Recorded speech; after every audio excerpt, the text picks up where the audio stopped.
ආර්ය ස්වභාවයට ගැළපෙන උත්තමම තැන තමයි ස්ලොට් එක තමයි පැවිදි කියන්නේ. ඒක එතන බුදුරජාණන් වහන්සේලා ඕන සියලු බුදුරජාණන් වහන්සේලා මගේ පිරිස කියලා හඳුන්වන්නේ ශ්‍රාවක පැවිදි පිරිස. මේ පිරිස අතර තමයි මම හිතන්නේ එකතු වෙන්නේ. ඒක සතුට වෙනවා. රහතන් වහන්සේලා අවශ්‍ය විදිහේ අඩු යුගයේ මාර්ග බලන්නේ අඩු යුගයේ ගොඩාක් දෙනෙක් කැපිටල් කියන්නේ මාර්ග බලන. ඒකාන්තයෙන් මේ සොළු හැකියාව නැවත මතුවෙලා සිතනාට යනවා ප්‍රාතිහාර්ය සහිතව සාක්ෂාත් බුදු නෙතට අහුවෙච්ච කෙනෙක් මම මේ ජීවිතේ කාන්තේම මේ සසරේ අවසාන ජීවිතේ මොකද නැවත මට ඉපදුනොත් ඉපදෙන්න වෙන්නේම ආපහු මුලා කරන හිතක් එක්ක මොන මේ සතුට කියලා තමයි.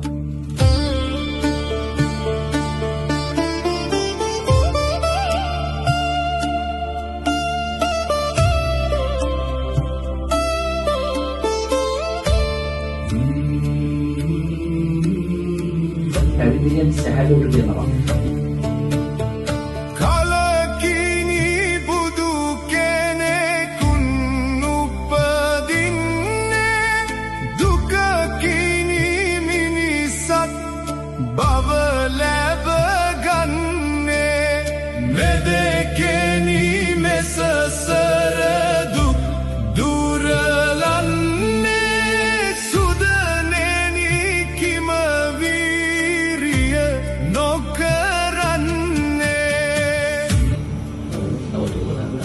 ආශ්‍රයෝගේ ඒ බුද්ධ ශාසනවල හික්මිච්ච නිසා කියද්දී පණිවිඩය ගන්නවා තමන්ගේ අභිවෘද්ධිය පිණිස.